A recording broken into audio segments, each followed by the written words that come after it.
Hi guys. Today I would be talking about reasons of diseases. जैसे कि आपको पता है और सभी फेस करते हैं ये चीज़ें अपनी लाइफ में कि आजकल बहुत ज़्यादा डिजीज़ेस हो गई हैं और डे बाय डे वो बढ़ती ही चली जा रही हैं. Obesity, asthma, heart diseases, skin diseases, stomach issues, body aches, pains, body में स्टिफनेस, ये बहुत ही कॉमन चीज़ें हो गई हैं.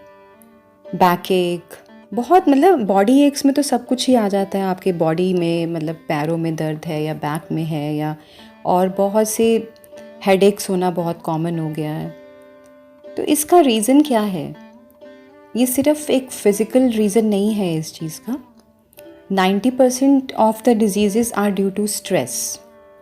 ये तो डॉक्टर्स भी मानते हैं अब कि स्ट्रेस से ही सबसे ज़्यादा डिजीज़ होती हैं. 90%, it's a very big number, huge number. हमारे जो वैदिक साइंसेस हैं, योगा विद्या या और जो हमारा ये आयुर्वेदा है, अगर आप इनके अकॉर्डिंग भी देखें तो हमारी बॉडी में 5 कोशास होते हैं. मतलब सिर्फ जो हमारी बॉडी है वो सिर्फ एक फ़िज़िकल लेवल पे नहीं है, और भी इसके बहुत सारे एरियाज़ हैं. 5 होते हैं टोटल, जिससे हम देख सकते हैं कि डिजीज़ेस कैसे हो रही हैं. जो हमारी ये वेस्टर्न मेडिसिन है, like allopathy, I am not saying कि वो गलत है, वो भी बहुत इम्पॉर्टेंट है. बिकॉज जब भी कोई एक्सट्रीम केस होता है या कुछ ऐसी कुछ भी आपको इन्फेक्शन होता है, फ्लू होता है, कुछ भी वायरल इन्फेक्शन है या बैक्टीरियल इन्फेक्शन है, तो एंटीबायोटिक्स हमें सबको लेने ही पड़ते हैं. सो एलोपैथी को मैं बुरा नहीं कह रही हूँ. आई एम जस्ट सेइंग कि जो एलोपैथी है वो सिर्फ हमारी फिज़िकल बॉडी पे असर करती है, लेकिन हमारी जो बॉडी है वो फिज़िकल बॉडी से भी डिफरेंट है थोड़ा सा, और ज़्यादा है उसका approach. So if we talk about the spiritual thing, if we talk about our Vedic sciences, if we talk about our yoga, if we talk about our Ayurveda, तो हमारी बॉडी 5 कोशास में डिवाइड की गई है. फर्स्ट वन इज अन्नमय कोशा, इसको हम लोग बोलते हैं physical body. The second is energy body. The third one is emotional body. The fourth is mental body and the fifth one is spiritual body. तो अगर हम अपनी डिजीज़ को समझना चाहते हैं तो हमें इन सारे 5 जो एस्पेक्ट्स हैं हमारी बॉडी के, हमें उन सब पे काम करना होगा. सिर्फ फिज़िकल को लेके उसी की दवाई करके हम लोग टेम्प्रेरी रिलीफ तो हमें मिल जाता है, लेकिन उसका जो रूट कॉज होता है डिज़ीज़ का, वहाँ तक हम लोग पहुँच नहीं पाते. डिज़ीज़ का मीनिंग क्या है? डिस ईज़, मतलब जहाँ पे आपको ईज़ नहीं है, ईज़ में आपका कुछ इम्बैलेंस हो गया है, तो वो डिजीज़ बन जाती है. So let's talk about one by one, we'll talk about everything. ये थोड़ा लंबा वीडियो हो जाएगा तो मैं इसलिए इसको 2 पार्ट्स में बनाऊंगी ताकि एक ही वीडियो में इतना लंबा ना हो. So today we'll talk about the physical body, अन्नमय कोशा. अन्नमय, जैसे कि नाम ही अन्न है, इसका मतलब ये फूड से रिलेटेड है, हमारी डाइट एंड लाइफस्टाइल रिलेटेड होता है ये. That is our physical body, जो टोटली डिपेंडेंट होती है हमारी डाइट और हमारे लाइफस्टाइल से. अगर आप एक्सरसाइज नहीं करते, if you are eating too much processed food, fast food, तो ऑब्वियसली डिजीज़ेस तो होंगी होंगी. और टू मच ऑफ शुगर और ये प्रोसेस्ड फूड, पैकेट फूड, ये सब खाने से हमारी इम्यूनिटी भी वीक हो जाती है. और जब हमारी इम्यूनिटी वीक होती है, हमारी फिज़िकल बॉडी वीक होती है और हम लोग डिजीज़ेस को इनवाइट करते हैं, हम बहुत सी डिजीज़ेस को कैच करते हैं. सो अन्नमय कोशा is directly related to our food and lifestyle habits. Now the second one is प्राणमय कोशा, जिसको हम लोग बोलते हैं एनर्जी बॉडी. अब जैसे आपको पता है कि स्पिरिचुअलिटी में या योगा में हम लोग चक्रा सिस्टम्स को फॉलो करते हैं. हमारा जो बॉडी में जो चक्रास हैं वो जो वो सारे हमारे बॉडी के पार्ट्स से कनेक्टेड होते हैं और उनमें ही सारी एनर्जी होती है हमारी बॉडी की। अगर आपके चक्रास ब्लॉक्ड हैं तो आपका जो फ्लो ऑफ एनर्जी है वो ब्लॉक हो जाता है और एनर्जी जो होती है वो ट्रैप हो जाती है। और जो ट्रैप्ड एनर्जी होती है वो ब्लॉकेजेस की फॉर्म में बहुत सारी डिजीज़ेस क्रिएट करती है। चक्रास इम्बैलेंस होना डायरेक्टली रिलेटेड है कि डिजीज़ेस को आप इनवाइट कर रहे हो। So that is why yoga में और आयुर्वेदा में चक्रास के ऊपर बहुत इम्पॉर्टेंस दी जाती है कि हमें अपने चक्रास को बैलेंस करना है।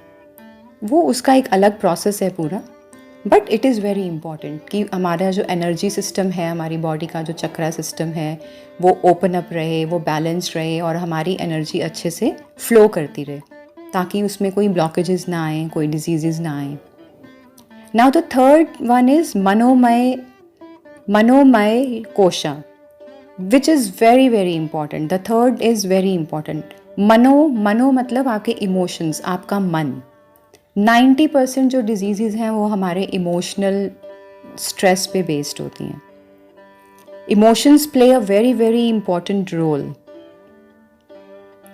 डिजीज़ेज़ को क्रिएट करने में। एक्चुअली हम लोग क्रिएट करते हैं डिजीज़ेज़। अगर हमारी इमोशनल हेल्थ अच्छी नहीं है, अगर हम लोग स्ट्रेस फ्री नहीं रह रहे, हम लोग बहुत ही एंगर में रहते हैं, ग्रीफ में रहते हैं, डर में रहते हैं, या और भी कितने ही टाइप के इमोशंस हैं, जेलसी है, पोजेसिवनेस है, कंट्रोल है, n number of list. Emotions तो एंडलेस हैं, बहुत इमोशंस होते हैं हमारे। तो अगर हम उनको अच्छे से कंट्रोल नहीं करते या उनको हम अच्छे से चैनल नहीं करते अपने इमोशंस को, या हम उनको एक्सप्रेस नहीं करते, तो वो डिजीज़ेस का फॉर्म ले लेती हैं और वो ब्लॉकेजेस बन जाते हैं हमारे बॉडी में एंड डिफरेंट पार्ट्स को अटैक होता है फिर डिजीज़ेस का। जैसे अगर आप लिवर की बात करें, अगर हम लोग बहुत एंगर फील करते हैं या एंग्री रहते हैं, हर वक्त इरिटेटेड रहते हैं, तो लिवर इफ़ेक्ट करता है सबसे ज़्यादा। स्टमक इश्यूज़ होते हैं उससे। ग्रीफ में है, दुख में है बहुत ज़्यादा, तो हमारे लंग्स पे इफ़ेक्ट आता है। डर अगर बहुत है आपको, fear of rejection, fear of social stigma type, social anxiety, या स्टेज फियर होता है, बहुत फियर्स हैं, बहुत ज़्यादा। इस पे तो एक अलग कितने सारे वीडियोस बन सकते हैं कि कितने टाइप के फियर्स होते हैं। वो डायरेक्टली हमारी किडनीज़ को अफेक्ट करते हैं। जो ट्रॉमास होते हैं हमारे, जो हमारे चाइल्डहुड ट्रॉमास हैं, या हमारे वैसे ही अडल्टहुड में कुछ ट्रॉमास हैं, या लॉस ऑफ लव्ड वंस, ऐसे जो ट्रॉमास होते हैं वो पेन्स बन के हमारी बॉडी में सारे इकट्ठे हो जाते हैं। And then body aches, head aches, not feeling good, lethargic, हर वक्त आपको सोने का मन करेगा, ऐसी चीज़ें फिर होने लगती हैं। इसीलिए तो आजकल आपने देखा है बीमारियां इतनी बढ़ रही हैं, क्योंकि लोगों की इमोशनल हेल्थ अच्छी नहीं है। तो अगर हम अपनी इमोशनल हेल्थ को ठीक करते हैं तो हम लोग 90% ऑफ आवर फिजिकल एलिमेंट्स को ठीक कर सकते हैं। So rest I will continue tomorrow.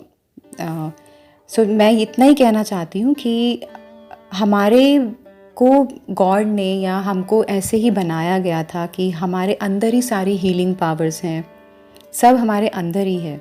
We are very powerful beings, लेकिन हम लोग अपनी उस पावर को ढूंढते नहीं हैं या उससे कनेक्ट नहीं हो पाते हैं और अपनी रिस्पॉन्सिबिलिटी नहीं लेते हैं अपने आप को ठीक करने की। इसीलिए वी कीप ऑन सफ़र। एक डिज़ीज़ ठीक होती है तो उसके बाद दूसरी हो जाती है, सफरिंग का ये साइकिल चलता ही रहता है।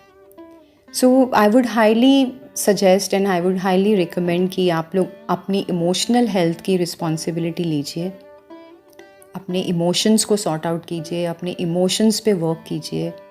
You can talk to a therapist, you can take sessions कि इमोशनल फ्रीडम कैसे होती है, इमोशनली हम लोग कैसे अपने आप को एट ईज़ फील कर सकते हैं। जो भी सप्रेस्ड इमोशंस हैं उनको निकालना बहुत ज़रूरी है to lead a disease free life.